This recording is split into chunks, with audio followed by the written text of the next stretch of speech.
प्रभु राम देव भगवान अल्लाह खुदा ईश आदि नाम एक ही शक्ति के हैं। वो कैसा है, कहां है, कैसे मिलता है, किसने देखा है? ये प्रश्नवाचक चिन्ह पूर्ण रूप से हटाने के लिए अवश्य सुनिए जगत गुरु तत्वदर्शी संत रामपाल जी महाराज के अमृत वचन, सर्व पवित्र धर्मों के पवित्र शास्त्रों के आधार पर दर्शाते हैं। स्वयं ही ये संत बनते हैं, स्वयं ही भक्त बनते हैं, स्वयं ही प्रभु बनते हैं, स्वयं ही सब लीलाएं अपनी करके हम एक रोल करके एक परम भक्त में क्या गुण होते हैं, एक परम संत के क्या गुण होते हैं और पूर्ण प्रभु के अंदर कौन से गुण होते हैं, उन सब से युक्त थे वो मालिक। उन्होंने बताया है कि ये जग सारा रोगिया रे है। आज से अगर 50 वर्ष पहले ये मार्ग ये दास शुरू करता तो रोज डरे लगते, रोज पिटाई होती मेरी। क्यों? हम ब्रह्मा विष्णु महेश को नासवान बताते और ये विदुता के भूखे लोग इस बात को ऊपर नहीं आने देते। और आज हमारे सदग्रंथ बता रहे हैं, उनके इतिहास बता रहे हैं, उनके जीवन चरित्र बता रहे हैं कि ये नासवान है। परमात्मा ने ये रिहर्सल पहले करके देखी थी। आज से 600 वर्ष पूर्व परमेश्वर स्वयं प्रकट हुए थे, परमेश्वर पूज्य कबीर परमेश्वर जी। उन्होंने यही ज्ञान जो दास उन्हीं का दिया हुआ आपको बता रहा है, ये 600 वर्ष पहले भी प्रारंभ किया था, ऐसे ही बताया करते थे। लेकिन इन महिमा के भूखे लोगों ने परमात्मा के दुश्मन बना दिया हमें। हम उनको महर्षि मानते रहे, उनको कह का ज्ञान नहीं था भक्ति का। हम उनको केवल एक संस्कृत का विद्वान मानते रहे, एक भाषा के जानने वाला मानकर। और वही सिंपल, वही पूरा ज्यों का त्यों ज्ञान परमेश्वर ने सिंपल लैंग्वेज में दे रखा था। आज उनकी अमृतवाणी सारे वेदों से, पवित्र गीता जी से ज्यों की त्यों मिल रही है, तो इसी ज्ञान को रिजेक्ट करवा दिया। तो ये परमात्मा ये बता रहे हैं कि ये ब्रह्मा विष्णु महेश भी नासवान है। जग सारा रोगिया रे। क्यों रोगिया है? जन्म मरण का रोग लगा या तृष्णा बढ़ रही, खांसी और आवागमन की डोर गले में। आवागमन, मृत्यु फिर आना, फिर मृत्यु, स्वर्ग जाना, नरक जाना, फिर आना। कहते ये आने जाने की डोर गले में, या पड़ी काल की फांसी। ये काल नाम फांसी ला रखी है, कर्म बंधन में बांध रखा हमारे को। फिर क्या बताते हैं, ये क्या कारण है कि तुम देखा देखी गुरु शिष्य बन गए, कराना तत्व विचारा। ये गुरु बन गए, नहीं ना पता तुम महापाप के बागी और ये गुरु बन बैठे, और इनके अनुयायी बन गए, उनको विचारों को मालूम नहीं, तुम इनके गलत पीछे लग गए। देखा देखी गुरु शिष्य बन गए और किया ना तत्व विचारा। गुरु शिष्य दोनों के सिर पर काल ठोकेगा पंजारा, कि तुम्हें महाकष्ट दिया जाएगा दोनों की साधना शास्त्र विरुद्ध होने से।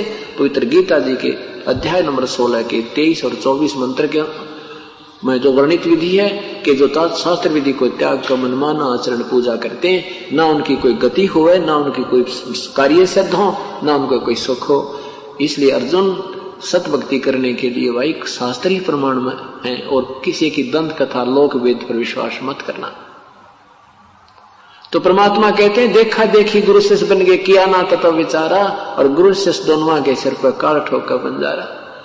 गुरु जी भी, ये गुरु लोग भी गलत साधना कर रहे हैं और करवा रहे हैं, शास्त्र विरुद्ध कर रहे हैं, और ये शिष्य भी बेचारे इनके पीछे, दोनों ही वहां नरक में डाले जाएंगे। दास ने कोई शौक नहीं किसी के बारे में, कोई किसी की जो है इंसल्ट करने का नहीं। उन दोनों को आगाह कर रहे हैं कि अपने सदग्रंथ ये बता रहे हैं और आप गलत मार्ग अपना रखा है। आपके नक्शे में ये लिखा है, आप जा रहे विरुद्ध। आपके नक्शे में, इस रोड मैप में जिस दिशा में जाना वो तुम चल नहीं रहे हो। इनको फिर देखो उस मार्ग को, फिर उस पर चलो। इतना सा दास का काम है। और ये बता रहा हूं कि देखो ओरिजिनल मैप ये बता रहा है, तुम्हारे थ्योरी ये बता रही है, ये इस मैप से नहीं मिलती, इसलिए तुम्हारी दिशा गलत है। इतना सा काम है। इसको दोबारा देख लो, ठीक है तो जाइए, नहीं तो वापस आ जाइए। इसको लोग निंदा कहते हैं। अभी 1-2 साल और कहेंगे, फिर नहीं कहेंगे निंदा। फिर तो एक परम कल्याण का मार्ग बताएंगे। एक संत ने कमाल कर दिया, इतना संघर्ष किया, दास के जाने के बाद दुनिया याद करा करेगी और इतिहास बनाए जाएंगे, लेकिन उसमें लाभ क्या होगा? सुखी महिमा करने का। अब मौका है, आओ दास के पास, उपदेश लो। दास को परमात्मा ने आपके लिए भेज रखा हुआ, जड़ी दे रखी है। ये सदा नहीं रहा करती, ये सदा नहीं रहा करते, ये सदा ये सतमार्ग नहीं चला करती। तो क्या बताते प्रभु के सच्चा सतगुरु कोई ना पूजे, इन झूठों जगपतियासी। अब देखो यहां आसपास कोई और संत आ जाता, लाखों की संख्या इकट्ठी हो जाती, और ये दास 10 वर्ष से संघर्ष कर रहा है इस मार्ग पर। ये कितने पुण्यात्मा स्वच्छ होकर आई है इस प्रभु के मार्ग में। तो परमात्मा कहते हैं साचा सतगुरु कोई ना पूजे, झूठों जगपतियासी। पतियासी मन विश्वास करते हैं इनके ऊपर, इन झूठों पर विश्वास करें और सच्चे को नहीं मानते। अंधे की बाँ बही गई अंधे ने, ये मार्ग कौन बतासी। अंधे की बाँ अंधा, यानी ज्ञानहीन को ज्ञानहीन दिशा दे रहा है। तो बताओ फिर रास्ता कौन बतावे, मार्ग कौन बतासी। फिर प्रभु कहते हैं कि सार शब्द सरजीवन बूटी। ये सार शब्द है ना, या वो सरजीवन बूटी है, यानी ये वास्तविक मंत्र है। इसका घिस घिस अंग लगाओ, यानी डट का भजन करे। और कहे कबीर तुम सत्कर मानो, जन्म मरण मिट जासी। क्योंकि अभी तक यही कहा करते, जन्म मृत्यु तो जीव की कभी समाप्त नहीं होती, ये तो अटल नियम है।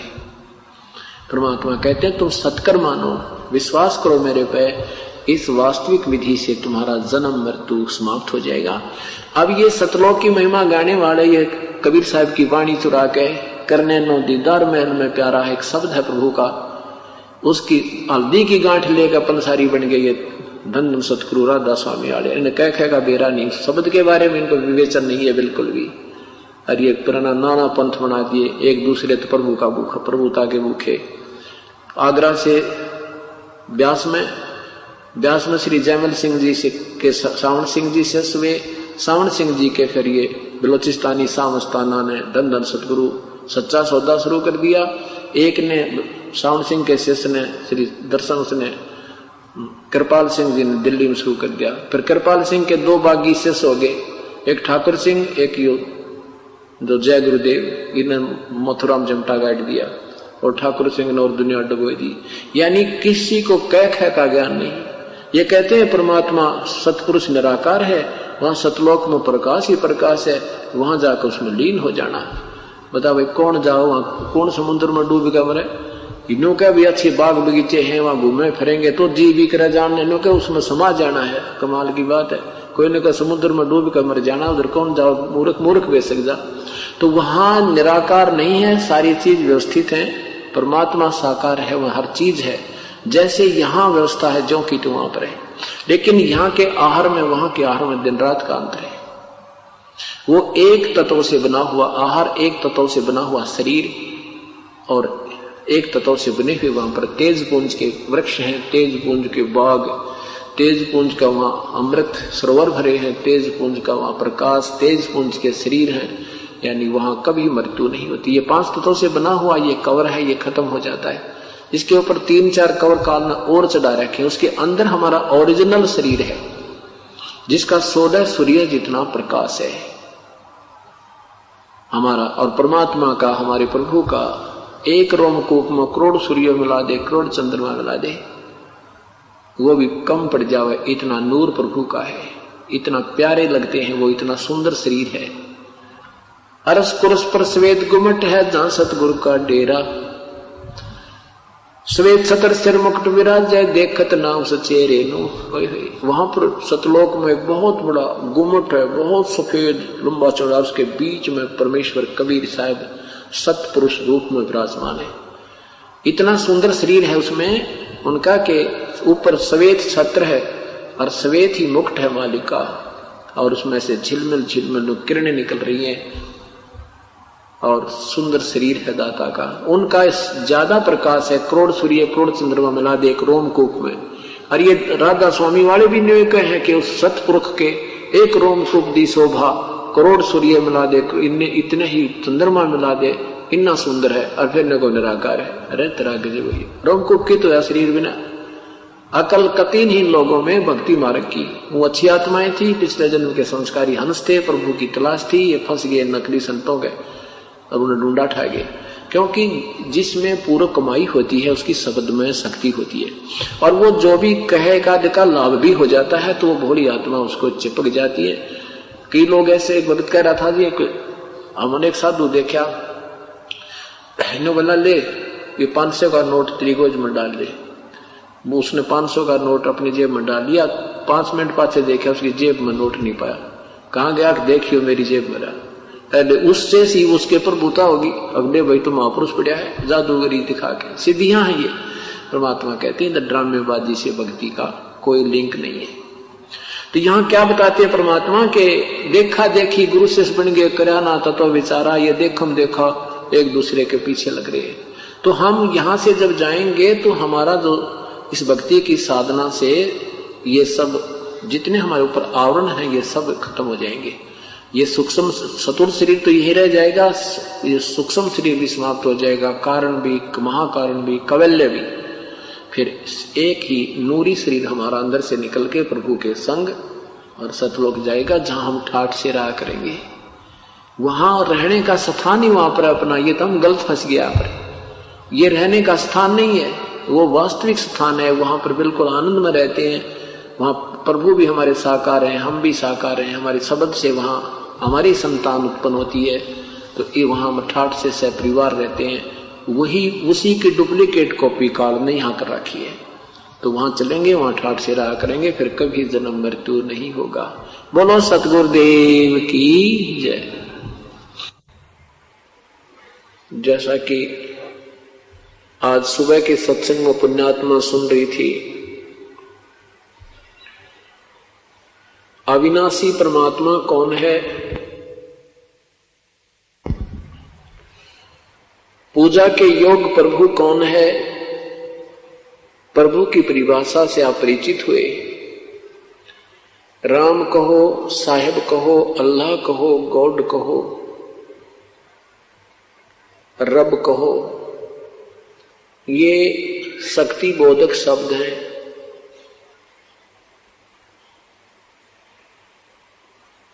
वो कौन प्रभु है, कैसा है, कैसे उसकी प्राप्ति होती है, वो कौन कैसा है, कौन है, ये चारों पवित्र वेदों में, पवित्र कुरान शरीफ में, पवित्र बाइबल में, पवित्र अमृतवाणी उन महापुरुषों की जिन्होंने परमात्मा को साक्षात देखा है, और स्वयं परमेश्वर ने अपना जो भेद अपनी अमृतवाणी कबीर वाणी में ज्ञान कराया है, उसमें स्पष्ट है कि वो परमात्मा साकार है, सशरीर है, उसका नाम कबीर है।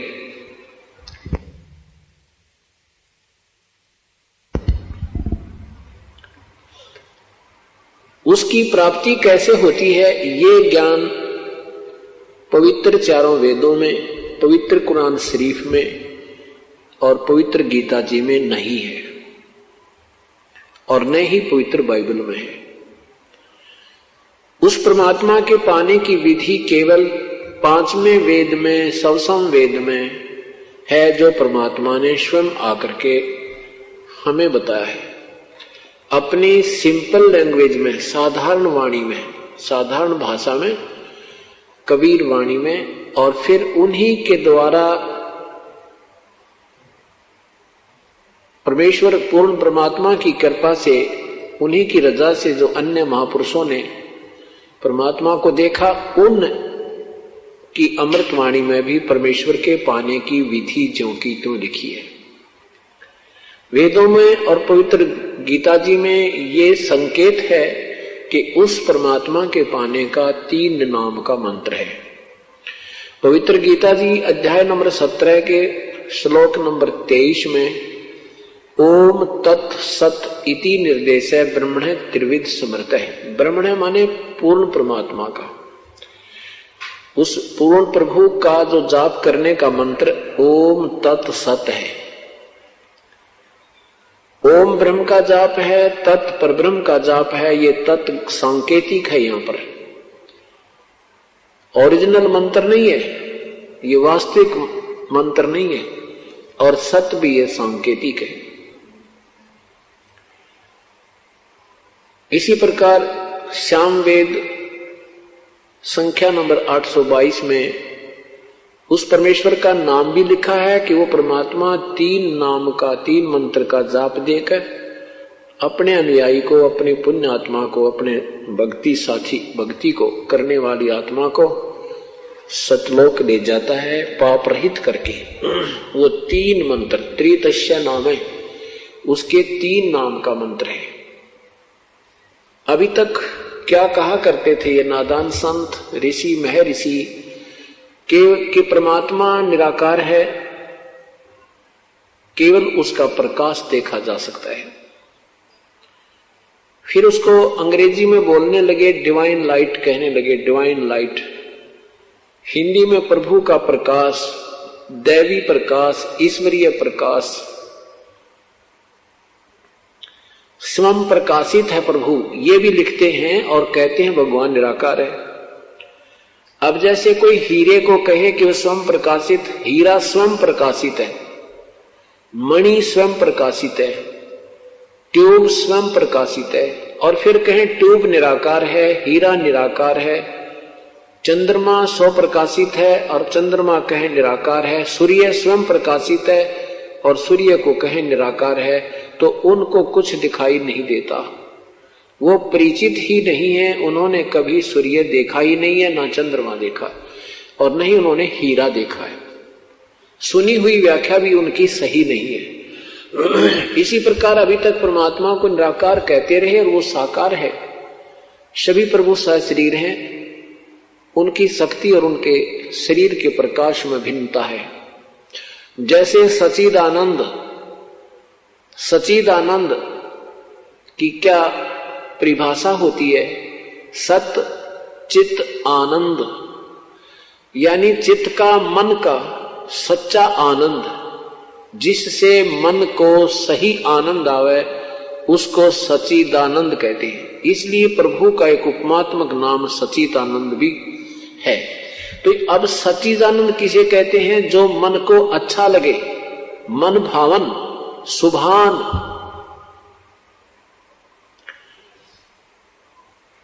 अब जैसे रात्रि के समय ये पतंग होते हैं, मच्छर होते हैं, चींटियां होती हैं पंखों वाली। जब रात्रि के समय कोई 40 वाट का बल्ब उदय हो जाता है, जग जाता है, 40 वाट का बल्ब जब जग जाता है तो वो सभी उसके ऊपर मंडराने लगती हैं, उसको सच्चिदानंद मान के। अब उनके मन को वो बहुत प्यारा लग रहा है, इसलिए उससे टक्कर लगा रही हैं, उसके प्यार कर रही हैं, उससे चारों तरफ घूम रही हैं। उस समय उनके लिए वो सच्चिदानंद है। और जब 100 वाट का उदय जग जाता है बल्ब, 100 वाट का बल्ब जग जाता है, तो वो फिर उस 40 वाले वाट के बल्ब को छोड़ के उस 100 वाट के बल्ब के चारों ओर फिर मंडराने लग जाती है। उस समय उनके लिए वो सच्चिदानंद हो गया, वो 40 वाट वाला सच्चिदानंद नहीं रहा। अब इन बातों को विचार करना, क्योंकि अब ज्ञान जो है, भक्ति जो है आपकी ज्ञान से रुकेगी और ज्ञान से ही चलेगी। अभी हमें ज्ञान नहीं मिला था, अज्ञान का गाटा जोड़ रखा था। कहते सतगुरु बिन काहू न पाया ज्ञाना, जो थो था वो छड़े किसाना। गुरु बिन वेद पढ़े सो प्राणी, समझ न सार रहे अज्ञानी। अभी तक ये महर्षि कहलाने वाले भी अज्ञानी थे, क्योंकि वो तत्वदर्शी संत उन्हें नहीं मिला था। आपका भाग्य उदय हो गया, क्योंकि देख ज्ञान है, इसको संस्कृत में है चाहे कोई इंग्लिश में लिखा है, और जिस भाषा को श्रोता समझते हैं और वक्ता जो है प्रवचन करता, उन्हीं की भाषा में उस गूढ़ ज्ञान को सिंपल लैंग्वेज में समझा देता है, तो आपके लिए वो ज्ञान आपके हृदय में साधारण भाषा में समा चुका है। आपके लिए वो ज्ञान ही चाहिए। भाषा का काम अपने विचारों को दूसरे तक पहुंचाने मात्र है, उसके बाद भाषा का कोई काम नहीं। फिर दो जिस भाषा में बोलते हैं उसी भाषा में बोलकर हम एक दूसरे से विचार विमर्श कर सकते हैं। तो अभी तक हमें किसी भी भाषा कोई भी ज्ञान सही नहीं था, श्रेष्ठ नहीं था। सच्चिदानंद नाम सुना था, पर सच्चिदानंद है क्या चीज, वो कौन है सच्चिदानंद, ये ज्ञान अभी तक हमें करा नहीं पाए। अब जैसे 100 वाट का बल्लभ जब उदय हुआ जगा तो वो सभी रात्रि में पतंग, वो सब जीव जंतु उस 100 वाट के बल्लभ की तरफ आकर्षित हो गए। उसके बाद 500 वाट का जगा दिया तो वो 100 वाट के छोड़कर 500 वाला सच्चिदानंद हो गया। 1000 वाट का जगा दिया तो वो 500 वाला भी फेल हो गया, फिर वो सच्चिदानंद हो गया। अब यही बात समझनी है। और जब उदय हुआ सूर्य, फिर वो सूर्य सच्चिदानंद हो गए, फिर वो आराम से अपने, क्योंकि सब जगह प्रकाश ही प्रकाश हो गया, वो आराम से बैठ गए। इसी प्रकार जैसे हम पहले श्री हनुमान जी की पूजा करते थे, बाबा श्याम जी की पूजा करते थे, भगवान ब्रह्मा विष्णु महेश पर पूर्ण रूप से आश्रित थे, हमारे लिए वही सच्चिदानंद थे, हमें वो अच्छे लगते थे। अब जैसे अब ज्ञान हुआ कि ब्रह्म की क्या स्थिति है, पर ब्रह्म की क्या स्थिति है, ब्रह्मा विष्णु महेश की क्या स्थिति है, इससे हम परिचित हो गए। तो अब हमारे लिए जो सच्चिदानंद हो गया वो कबीर परमात्मा पूर्ण ब्रह्म, अब हमारे लिए वो सच्चिदानंद है। इसी प्रकार पवित्र गीता जी में लिखा कि अर्जुन, जब तत्व ज्ञान के कारण, जब तू तत्व ज्ञान से परिचित हो जाएगा और तेरी बुद्धि नाना प्रकार के भ्रमित करने वाले शास्त्रों के ज्ञान से हटकर एक तत्व ज्ञान पर टिक जाएगी, स्थिर हो जाएगी, तब तो तू योगी होगा, तब तो तू भगत बनेगा, भक्ति के योग्य होगा, निसंशय होकर तू भक्ति करेगा। गीता जी अध्याय नंबर 2 के मंत्र 46 में लिखा है कि जब अर्जुन एक बहुत बड़े जलाशय, बहुत बड़े तालाब की प्राप्ति के उपरांत छोटे जलाशय में जैसी श्रद्धा रह जाती है, ऐसी तेरी पूर्ण परमात्मा के ज्ञान से, उसके गुणों से परिचित होने के उपरांत अन्य भगवानों में ऐसी आस्था रह जाएगी। कितना साधारण और कितना प्यारा विवरण किया है, कितना प्रमाणित विवरण दिया है कि जैसे एक बहुत बड़े सरोवर की प्राप्ति हो जाए जिसमें पानी जल चाहे 10 वर्ष वर्षा ना हो तो भी समाप्त नहीं होता, तो उस समय उसमें जो श्रद्धा बन जाएगी, आस्था बन जाएगी, उस छोटे तालाब में जिसका जल ग्रीष्म ऋतु में समाप्त हो जाता है यदि वर्षा फिर ना होता है, तो जो उस तालाब पर छोटे जलाशय पर आश्रित प्राणी थे उनको वो मिल जाए, वो बड़ा सरोवर पता लग जाए, तो वो छोटा सरोवर बुरा नहीं लगता, वो काम चलाओ सरकार है, लेकिन वो श्रद्धा न्यारी हो जाएगी और उसी में आस्था आप ही बन जाएगी। ऐसे हमें पूर्ण ज्ञान, पूर्ण परमात्मा के तत्व ज्ञान के हो जाने के उपरांत हमारी श्रद्धा ऑटोमेटिकली अपने आप उस पूर्ण परमात्मा में बिल्कुल दृढ़ हो जाएगी। आप सच्चिदानंद की परिभाषा से परिचित हुए कि जब तक ब्रह्मा विष्णु महेश की का ज्ञान था हमारे लिए सच्चिदानंद थे, और ब्रह्म की का ज्ञान हुआ तो ब्रह्म तक साधना करते थे ये ऋषि लोग, ज्ञानी लोग, इनके लिए वो ब्रह्म सच्चिदानंद था। अब हमें पता चला कि ब्रह्म से भी ऊपर परब्रह्म है, परब्रह्म से ऊपर एक पूर्ण ब्रह्म है, वो सर्व के पूजा के योग्य है। वहां जाने के बाद कभी कोई कष्ट नहीं होता। अन्य भगवानों की साधना से जीव का जन्म मृत्यु कभी समाप्त नहीं होता। कर्म का किया हुआ फल भी भोग्य होता है। पुण्य के लिए स्वर्ग, पाप के लिए नरक, और शेष बचे या पृथ्वी पर 84 लाख योनियों का ये चक्कर सदा बना रहता है। ये ना ब्रह्म का मिटा है, ना परब्रह्म का मिटा है, ना ब्रह्मा विष्णु महेश का समाप्त हुआ है। दिन में आपने सुना था ये जग सारा रोगिया रे, जिन सतगुरु वैद न जाना जग सारा रोगिया रे। अब पूर्ण परमात्मा सशरीर है, इसका नाम कबीर है। और अभी तक हमें निराकार कहा बताया जाता था। जब हमारे अंतःकरण में सफाई आ जाएगी, साधना करने से हमारा अंतःकरण के अंदर जो मैल पाप कर्म जमा है वो हटते चले जाएंगे, कट जाएंगे, समाप्त हो जाएंगे। उसके बाद हमें परमात्मा, आप आंखें खुली रहें चाहे बंद रहें, आपको परमात्मा का वो स्थान जहां पर प्रभु बैठा है, आपकी आंखें खुली होंगी और दिव्य दृष्टि आपकी वहां देख सकती है। ये जरूरी नहीं कि उसको देखना ही आवश्यक है, उसके देखने से आपकी मुक्ति होगी, नहीं, मुक्ति तो होगी आपकी नाम की कमाई तक। आपका जितना नाम की कमाई संग्रह ज्यादा हो जाएगी, सेवा सिमरन मर्यादा में रहते हुए आप करते रहोगे, वो कमाई ने आपको पार करना है, उस प्रभु के पास ले जाना है। अभी तक अनजान संतों ने ऐसी गलत व्याख्याएं की हैं। अब जैसे राधा स्वामी पंथ ये क्या बताते हैं कि परमात्मा निराकार था, फिर वो इजहार में आया, इजहार माने आकार में, तो वो ऊपर के लोक बन गया, 3 चेतन मंडल बन गया, 3 चेतन मंडल बन गया भगवान। और परमात्मा की केवल रोशनी ही देखी जा सकती है, प्रकाश ही उसका देखा जा सकता है।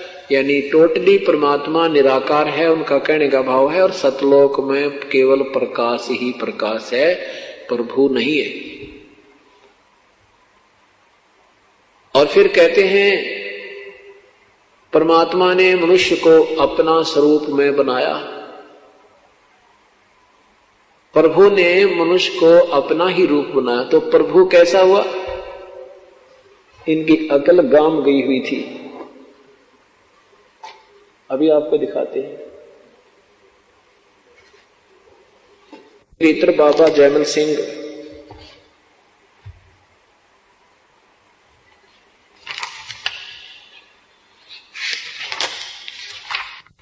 इनके द्वारा सृष्टि रचना पढ़ियो, आनंद आएगा।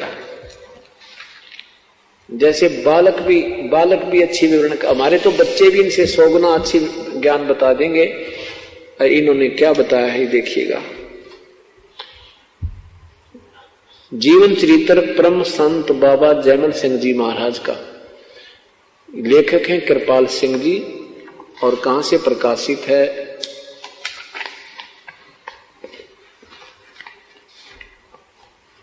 ये है सावन कृपाल पब्लिकेशन, कृपाल आश्रम, संत कृपाल सिंह मार्ग, विजयनगर, दिल्ली। 103 पृष्ठ पर ये क्या लिखते हैं?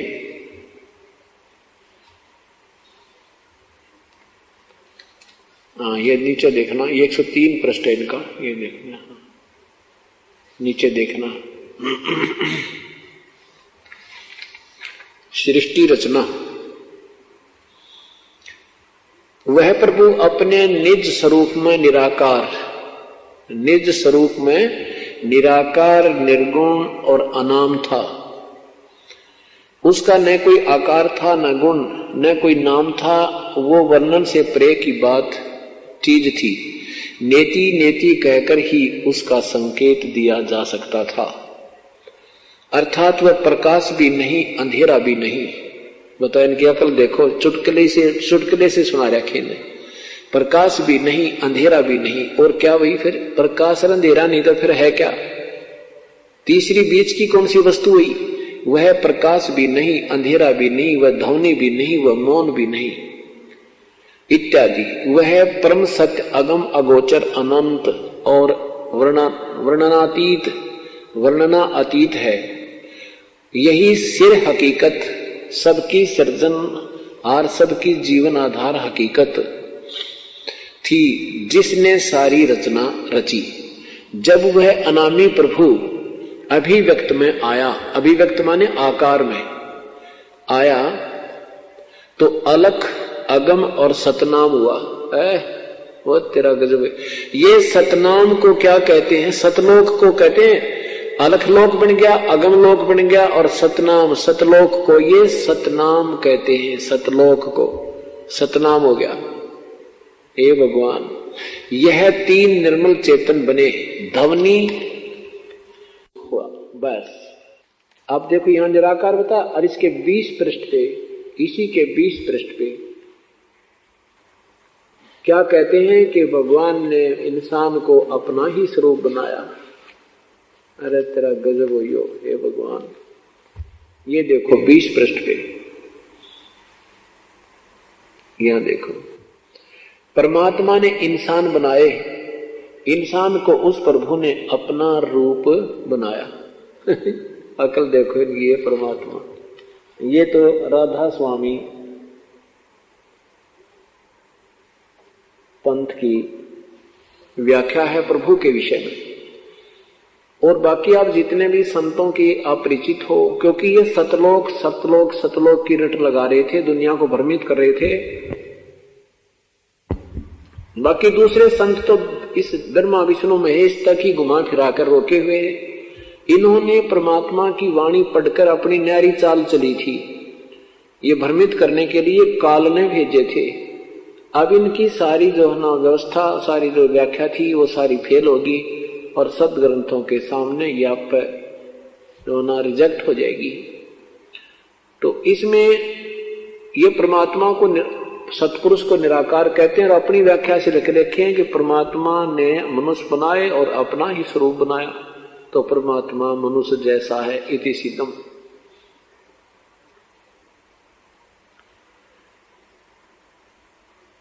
अब एक चतुरता की है महर्षि दयानंद जी ने।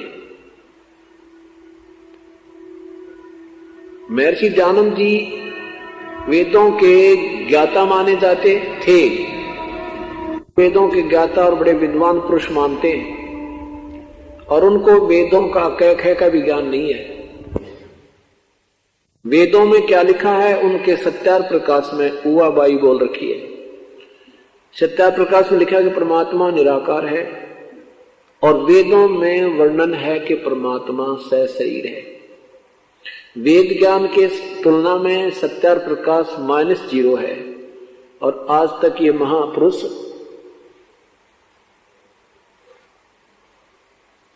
महर्षि की पदवी पाकर भोली आत्माओं को भ्रमित करते रहे। इनको वेदों के ज्ञाता, संस्कृत के विद्वान पुरुष मानते रहे, लेकिन किसी एक भाषा का विद्वान हो जाना कोई बड़ी बात नहीं होती, वो दूसरी भाषा में वो फेल होता है। जो संस्कृत जानता उसको अंग्रेजी नहीं आती,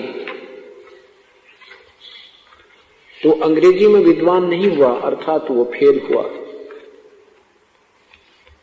अब देखिएगा यजुर्वेद में सत्यार प्रकाश में समोल्लास नंबर 7 में, सत्यार प्रकाश के समोल्लास नंबर 7 में अपनी कलम से लिख रहे हैं कि परमात्मा निराकार है। देखना, यह सत्यार प्रकाश महर्षि दयानंद सरस्वती रचित, महर्षि दयानंद सरस्वती के द्वारा रचा हुआ है। और ये देखना का समोल्लास 7वां समोल्लास है, और यहां लिखा है प्रश्न ईश्वर साकार है व निराकार, उत्तर निराकार है। ये 154 पृष्ठ पे है, और 155 पर आप ही साकार सिद्ध कर रहे हैं। देखना, प्रश्न है कि क्या स्तुति आदि करने से ईश्वर अपना नियम छोड़कर स्तुति प्रार्थना करने वाले का पाप छुड़ा देगा? उत्तर नहीं। प्रश्नकर्ता कहता है तो फिर स्तुति प्रार्थना क्यों करना? उत्तर उनके करने का फल अन्य ही है। प्रश्न क्या? उत्तर महर्षि जी देते हैं कि स्तुति से ईश्वर में प्रीति, उसके गुण कर्म स्वभाव से अपने गुण कर्म का स्वभाव का सुधरना, और प्रार्थना से निरअभिमानता, उत्साह और साहस का मिलना, उपासना से परब्रह्म से मेल और उसका साक्षात्कार होना।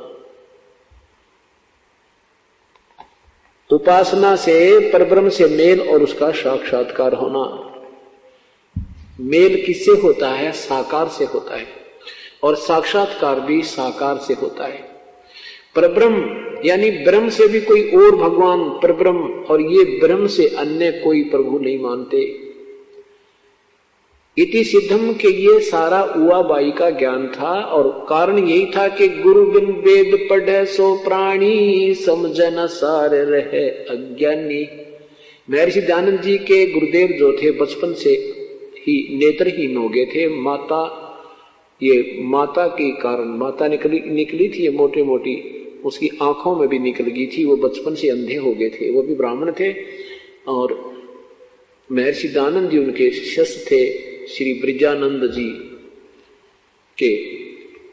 तो यहां बताते हैं कि गुरु बिन काहू न पाया ज्ञाना, जो थोथा वो छड़े किसाना।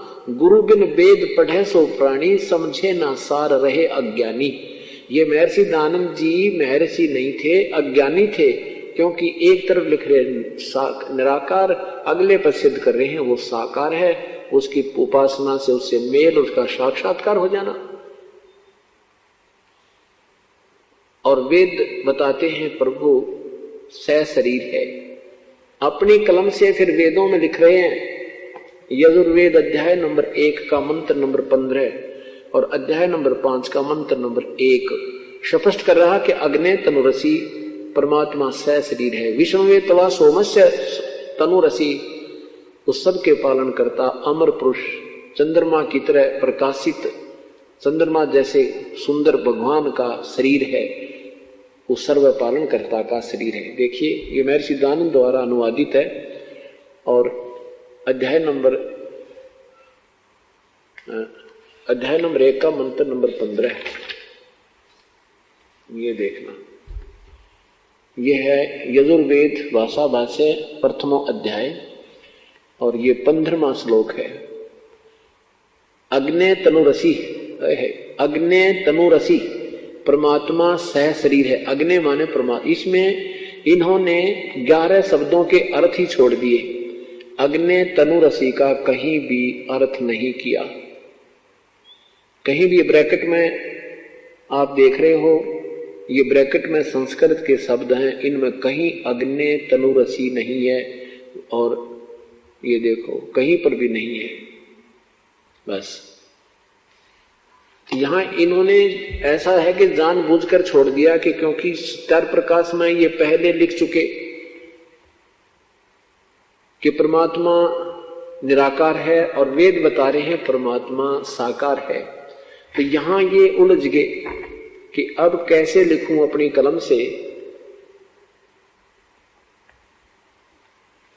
कि परमात्मा साकार है और वेद सत्य हैं। बाकी किसी की अपनी थ्योरी है, वो वेदों के विरुद्ध है, वो स्वयं मानते हैं कि वो गलत है। तो इससे सिद्ध है कि महर्षि दयानंद जी की सत्यार प्रकाश की व्याख्या बिल्कुल गलत है। ये देखिएगा सत्यार प्रकाश यजुर्वेद 5वां अध्याय, यहां देखना, इसमें 2 बार लिखा इकट्ठा है, अग्ने तनुरसी विष्णुवे तवा सोमस्य तनुरसी। परमात्मा अग्नि माने परमेश्वर, तनु माने सहशरीर, असी माने है। परमात्मा सहशरीर है।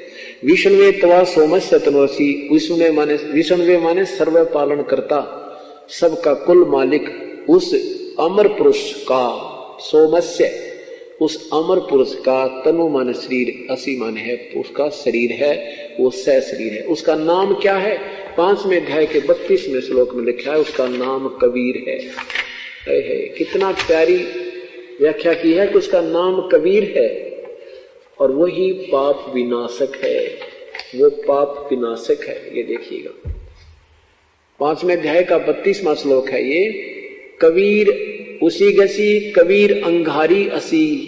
कबीर शब्द शपथ लिखा है, हम इसे कबीर कह देते हैं, जैसे हम वेदों को वेद बोलते हैं, हम वेद प्रकाश को वेद प्रकाश बोलते हैं, हम तो ऐसे ये कबीर अंघारी रसी, बंभारी सवेरवसी,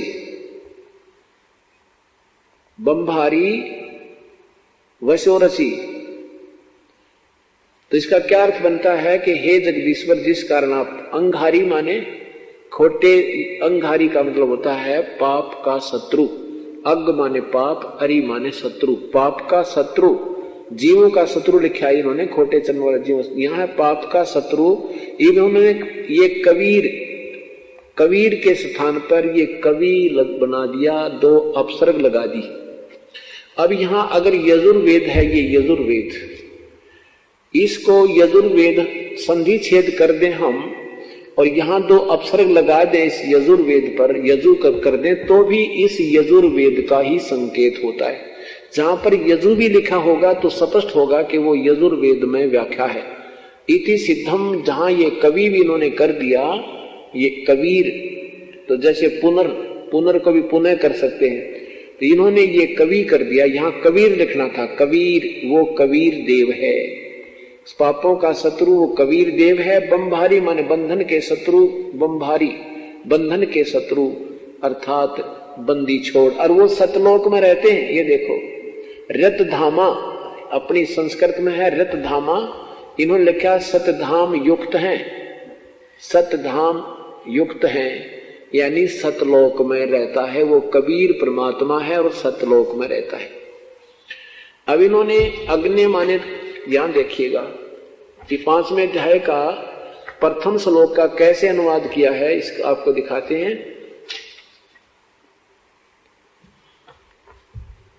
जबकि अग्नि माने परमेश्वर, अग्नि माने परमेश्वर सैकड़ों जगह लिखा है, लेकिन यहां पर जानबूझकर इन्होंने इसको अनदेखा कर दिया।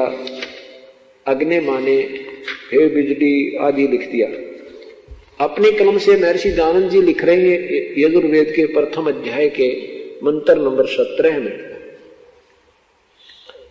यहां देखो प्रथम अध्याय, और यहां देखें ये 4 मंत्र में, यहां देखो इधर ये 5वें मंत्र में, प्रथम अध्याय के 5वें मंत्र में अग्नि, अग्नि माने सत उपदेश करने वाले परमेश्वर, अग्नि माने परमेश्वर। आगे देखो, ये देखो इन्होंने कैसा कमाल किया है। जब सही आया ना समय, वो छोड़ ही दिया अक्षर।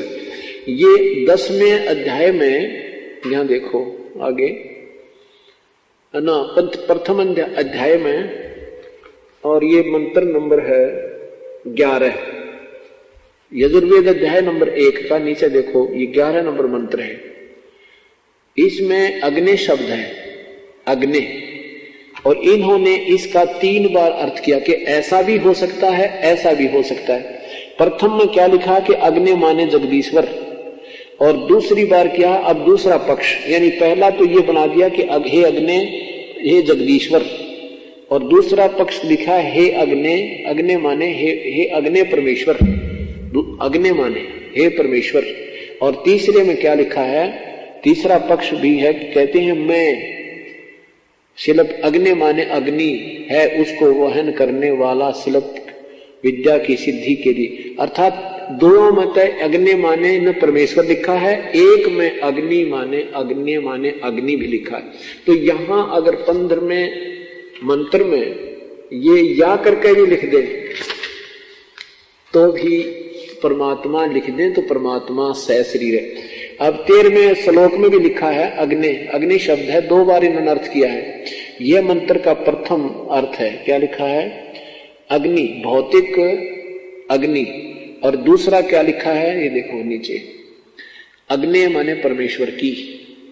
या करके एक ही मंत्र का 2 बार अनुवाद किया है, एक बार तो भौतिक अग्नि किया है, दूसरी बार इस 13वें मंत्र में प्रथम अध्याय के में तो दूसरी बार अग्नि माने परमेश्वर किया। और यदि 15वें में ऐसे ही कर दे, 15वें में अगर ऐसे कर, एक तो इनकी मान ले, अगर इसने यहां कुछ नहीं देखा इन्होंने, अग्नि तनुरसी। अच्छा, अब 5वें अध्याय का प्रथम मंत्र देखें, इसको इनके अनुवाद के अनुसार अगर या करके भी कर दे, जैसे इन्होंने या करके किया है, तो भी परमात्मा अर्थ बनता है।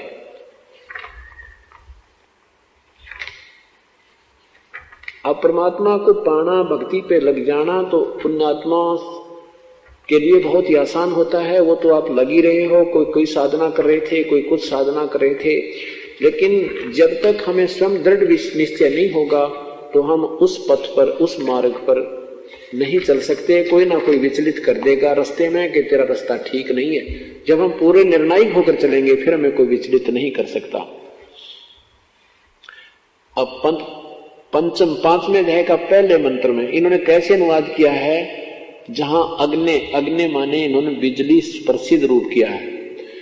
देखो, हे मनुष्यों, सीधा अर्थ है अग्नि तनुरसी। इसका इन्होंने कितना लंबा चौड़ा घुमा दिया अपनी सोच को ऊपर रखने के लिए, इसको खत्म करने के लिए ये दो बार आ गया। हे मनुष्यों, तुम लोग जैसे मैं जो हवि, महर्षि दयानंद अनुवाद कर रहे हैं अग्नि तनुरसी का। हे मनुष्यों, तुम लोग जैसे मैं जो हवि, बिजली प्रसिद्ध रूप अग्नि के, है यहां अग्नि माने बिजली लिख दिया, बिजली प्रसिद्ध रूप अग्नि के तनु शरीर के समान असी माने है। बता, अगर यहां लिख देते अग्नि माने परमेश्वर, तनु माने ये शरीर, लिख ही रहे हैं, असी माने है परमात्मा सहशरीर है। इन्होंने ऋग्वेद के प्रथम मंडल में प्रथम ही मंत्र में कहा है कि जहां पर अग्नि शब्द है वो भौतिक अग्नि का तो सभी को ज्ञान, अग्नि माने आग तो सभी मानते हैं, लेकिन अग्नि माने परमेश्वर। ये संत ऋषिजन ही उसका निष्कर्ष निकालते हैं कि अग्नि माने परमेश्वर, क्योंकि परमात्मा का शरीर तेजो में है, इसलिए उसको अग्नि माने तेजो में शरीर युक्त प्रभु। वो तेजो में प्रभु शरीर सहशरीर यानी सहशरीर है। और इन्होंने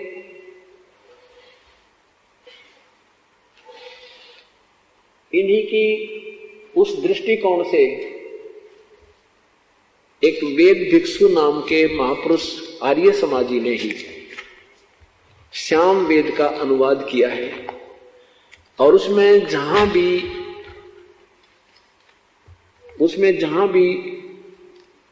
अग्नि शब्द आया है वहां पर परमेश्वर लिखा है।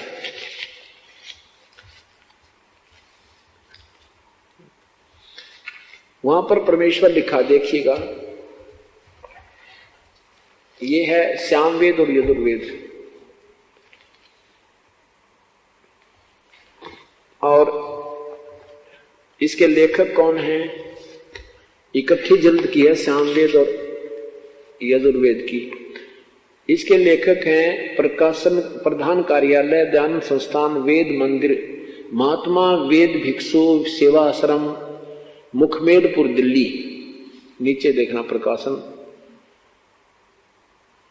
प्रकाशन है, प्रकाशक है पंडिता राकेश रानी, अध्यक्ष दानंद संस्थान, आर्य समाज मार्ग, करोल बाग, नई दिल्ली। इस महापुरुष ने महर्षि दयानंद के द्वारा दिए गए ऋग्वेद में और श्याम वेद में जो विवरण है, और उसके ऋग्वेद और सत्या प्रकाश विवरण, उसके आधार पर श्याम वेद का प्रथम अध्याय, ये प्रथमो अध्याय क्या लिखा है? अग्नि माने हे ईश्वर, अग्नि माने हे परमेश्वर, अग्नि माने ईश्वर को, अग्नि माने परमेश्वर, अग्नि माने हे ईश्वर, अग्नि माने हे ईश्वर, अग्नि माने हे परमेश्वर। जहां भी अग्नि शब्द है इन्होंने सही किया है। अग्नि माने हे परमेश्वर, अग्नि माने ईश्वर, अग्नि माने हे परमेश्वर, अग्नि माने हे परमेश्वर, अग्नि माने हे परमेश्वर, अग्नि माने हे परमेश्वर। जहां भी ढेर सारे, और जहां अग्नि माने परमेश्वर लिखना था महर्षि जी ने उसको घुमा दिया, हे बिजली, हे हवि, हे लोगों, यानी इन लोगों का इन्होंने ठेका ले रखा था दुनिया को गुमराह करने का। और दुनिया इनसे प्रभावित होगी कि महर्षि हैं, बड़ी संस्कृत जानते हैं, इनको कह का ज्ञान नहीं था, और जिसका खामियाना अभी तक हम भुगत रहे हैं। अब दास ने 11 वर्ष हो गए, 11वां वर्ष लग रहा है, यही चर्चा जनता को सुनाते। वो पुराना रंग इतना गहरा हो गया कि मेरी बात इनका समझ न आती, क्योंकि वो तो महापुरुष थे भाई, वो तो योगी पुरुष थे, वो तो बड़े विद्वान पुरुष थे। और अब पता चला ये किसे विद्वान थे, ये तो पृथ्वी डोबन उतर रहे थे। बीजक की बाता कहें भाई बीजक नहीं हाथ, पृथ्वी डोबन उतरे ये कह मीठी बात। बीजक की बाता कहें बीजक नहीं पासे, औरों को प्रमोदते ये आप गए निराश।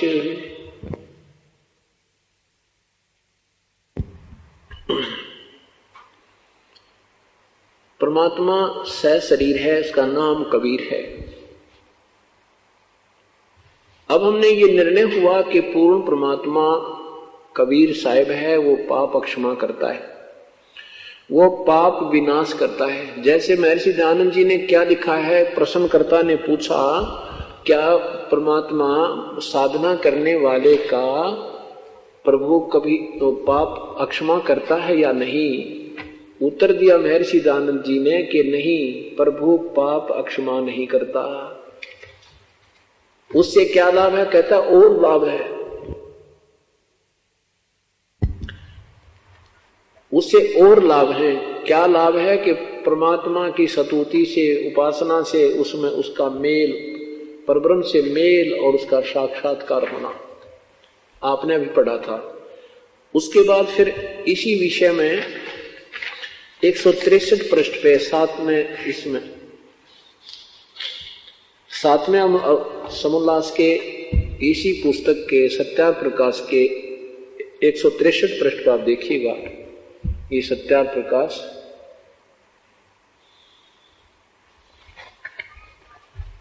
प्रश्न नंबर 163 पे क्या लिखा है कि प्रश्न, ईश्वर अपने भक्तों के पाप क्षमा करता है व नहीं? उत्तर में नहीं। महर्षि जी कह रहे हैं नहीं, क्योंकि जो पाप क्षमा करे तो उसका न्याय नष्ट और सब मनुष्य महापापी हो जाएं, क्योंकि उनको पाप करने में उत्साह और निर्भयता हो। जैसे कोई राजा अपराधियों के पाप की अक्षमा करे तो वो अधिक अपराध पाप करने लगे, और जो अपराध नहीं करता वह भी अपराध करने से नहीं डरेगा। इसलिए सब कर्मों का यथावत फल देना ईश्वर का काम है, पाप क्षमा करना नहीं। यजुर्वेद के 8वें अध्याय के 13वें श्लोक में अपने आप 5-7 बार लिखा है अपनी कलम से कि हे परमात्मा, आप तो घोर पापों के पाप को भी काट देते हो। यानी वेद ज्ञान सही है, महर्षि दयानंद जी का सत्यार्थ प्रकाश व्यर्थ है, इसकी मन गढ़ंत कहानी है इनकी, ये सही नहीं है, ये गलत ज्ञान है इनका। तो हमने वेदों को ही फिर पुनः देखना है, क्योंकि ये हमारी मूल शास्त्र है। 8वें अध्याय का 13वां श्लोक है, कितना प्यारा वर्णन दिया है। और यहां भी इन्होंने घुमाने की चेष्टा की है, किसी का समझ में ना जाए, अनजान आदमी का। क्या लिखा महर्षि जी ने वेदों में? ये है 8वां अध्याय, 8वां अध्याय मंत्र नंबर 13, इसका यहां अनुवाद किया है। ये ऊपर देखना, प्रश्न नंबर 241 है और यहां पर 242 पे देखें, ये 242 है, इसी का अनुवाद है। यहां लिखना था, हे परमात्मा, और सत्यार्थ प्रकाश के झूठी सोच को छुपाने के लिए क्या लिख रहे? हे सबके उपकार करने वाले मित्र आप। यानी आम आदमी समझ ना सके कि हे भगवान आप पाप काट देते हो, जबकि मित्र सखा तुमेव माता च पिता तुमेव बंधु च सखा तुमेव। परमात्मा को यहाँ इन्होंने अपनी सोच से मित्र लिखा है, वैसे कहीं नहीं लिख रखा, मूल संस्कृत में नहीं है। इसने अपनी यहाँ लिखना था, हे परमात्मा। और सत्यार्थ प्रकाश के प्रथम अध्याय में इन्होंने लिखा है कि जहां मित्र शब्द हो वो भी प्रभु के लिए ही प्रयोग होता है, वही सच्चा साथी, वही मित्र प्रभु ही होता है। तो यहाँ लिखना है, ये समझना है कि ये सबके उपकार करने वाले परमात्मा आप। मित्र के स्थान पर हम भगवान बोले, कोई दिक्कत नहीं। परमात्मा आप देव कृतस्य, दान देने वाले के, एनस्य माने अपराध के यानी पाप के विनाश करने वाले हो। अपने कलम से लिख रहे हैं कि आप दान जो देते हैं उससे भी, इसका वास्तविक अर्थ ये है कि सद्भक्ति करने वाले, चाहे ऋषि करो, चाहे आम साधक करो, चाहे अच्छी आत्मा करें, उनके पापों का आप विनाश कर देते हो। इनके अनुसार समझिए कि दान देने वाले के आप पाप के विनाश करने वाले हो। आगे देखो, साधारण मनुष्यों के किए हुए अपराध के विनाश करने वाले हो, पिता के किए हुए अपराध विरोध आचरण के अच्छी तरह हरने वाले हो, अपने किए हुए एन से माने पाप, ये देखो एन से माने पाप होता, ये एन से माने यहां भी पाप ही लिख देते, कोई दिक्कत नहीं। एन से माने अपराध, अपराध माने भी पाप ही होता है। पाप दूर करने वाले हो, एन से धर्म के अधर्म यानी पाप के पाप अर्थात घोर पाप के भी आप नाश करने वाले हो। बहुत 7 बार लिखा इसमें वेद में। ये तो शुक्र है एक ही मंत्र में 7 बार लिखा, जो एक बार होता है इसमें घुमा जाता है। आम व्यक्ति तो हिंदी पढ़ता है, संस्कृत नहीं देख पाता। ये तो प्रभु ने कृपा करी इस दास पे, अब इस दास को बुद्धि दी मालिक ने, और इन अनजानों किया चोरी पकड़ी गई। हमारे मूल सदग्रंथ आज भी ज्यों के त्यों हमें गवाही दे रहे हैं, और इन संतों की बातों पर अब हमने नहीं आना है। अपने सदग्रंथों को स्वयं पहचानना है, स्वयं देखना। हम कोई बालक नहीं है, शब्दकोश अपने पास है, मूल संस्कृत अपने पास है, इनके द्वारा की हुई संस्कृत अनुवाद हमारे पास है। हम 2 मिनट में निर्णय कर लेंगे। यही कारण है कि अब ये सारे शांत होते जा रहे हैं और सबको पता चल गया तुम बिल्कुल फ्यूज हो, तुम्हारे पास खक नहीं है। अगर ये 50 साल पहले ये कहानी शुरू हो जाती तो ये विनाश करा देते। ऐसे व्यक्ति हैं, लेकिन परमात्मा ने बड़ी मेहर की अपने बच्चों पे कि अब ये सतभक्ति जन जन तक जाएगी, सब सुखी हो जाएंगे, सब विकार रहित हो जाएंगे, परमात्मा में आस्था रखेंगे। ये बढ़ता हुआ जो हाहाकार, लूटा खसोटी, अपराध बढ़ रहे हैं, ये समाप्त हो जाएंगे, प्रभु पर आश्रित हो जाएंगे, परमात्मा से डरने वाले होंगे, और फिर ये मानव जीवन सब प्राणी सुखी हो जाएंगे, सतभक्ति करके अपने सतलोक चलेंगे। जैसे परमात्मा साकार में हमें ज्यादा लाभ देता है, निराकार क्या है, साकार क्या है। कोई सरगुण में रीज रहा भाई, कोई निर्गुण ठहरावे, दादू गति कबीर की हमसे कही ना जावे। कोई तो भगवान को निराकार कहता है, कोई साकार कहता है। कहते हैं उस परम पिता के विषय में तो वही बता सके उसकी क्या स्थिति है। कैसे? जैसे सरगुण निर्गुण साकार निराकार की व्यवस्था बताते हुए आदरणीय गरीबदास साहिब कहते हैं, फूल सही सरगुण कहा वो निर्गुण गंध सुगंध, मन माली के बाग में भंवर रहा का बंद। जैसे फूल तो सरगुण है, साकार है, उसमें से निकल रही गंध सुगंध वो निराकार है।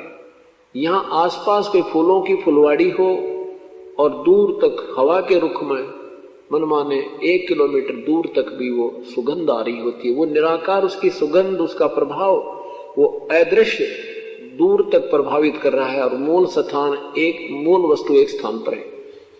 ऐसे ये निर्गुण प्रभाव प्रभु का पूरे संसार को कंट्रोल कर रहा है। परमात्मा सशरीर साकार है, फूल बिना सुगंध नहीं हो सकती। अब फूल साकार है तो उससे सुगंध निकल रही है, सूर्य साकार है उसमें से प्रकाश आ रहा है। और तीसरी जो कहते हैं सरगुण निर्गुण से न्यारा है, वो क्या चीज है वास्तविकता उसकी, कि जैसे सूर्य साकार है, उसका प्रकाश निराकार है, और जो उसकी उष्णता है उसकी व्याख्या क्या करें, वो साकार और निराकार से भी वो ताप न्यारा है, वो अनुभव ही किया जाता है। लेकिन फिर भी परमात्मा साकार है, यानी सूर्य साकार है। ऐसे ही परमात्मा से ही सरगुण और निर्गुण और उससे न्यारी भी जो व्यवस्था है जो हमें वहां सुख देगी वो और भी न्यारी है। तो इस प्रकार हमने इसको कहते हैं, जैसे परमात्मा का निराकार जो व्यवस्था है, परमात्मा की निराकार शक्ति है जो वो अपना विधिवत ही लाभ दे सकती है। और जब परमात्मा यहां स्वयं आते हैं वो अपना विशेष लाभ देते हैं। जैसे वायु के अंदर जल विद्यमान है, और वो वायु का जो निराकार जल है वो न तो पीने के काम आवे, ना खेती हो, ना कपड़े धोने, ना नहाने के काम आवे। और जब वो साकार रूप में बादल ऊपर तो बरसेगा जल, फिर वो पानी पृथ्वी पर जल ही जल हो जाएगा, वो पीने के भी काम आएगा, सरोवर भर जाएंगे, स्नान के भी काम आएगा, खेती के भी काम आएगा। तो वो साकार में आया हुआ प्रभु विशेष लाभ देता है। जब परमात्मा अपने यहाँ आते हैं, जो उनकी शरण में आ गया अर्थात उस वर्षा के अंदर वो भीग गया, तो उसको विशेष लाभ होता है। वैसे परमात्मा ने कानून बनाकर छोड़ दिया है, जो ऐसा कर्म करेगा उसको ऐसा लाभ है, जो ऐसा करेगा वैसा लाभ है।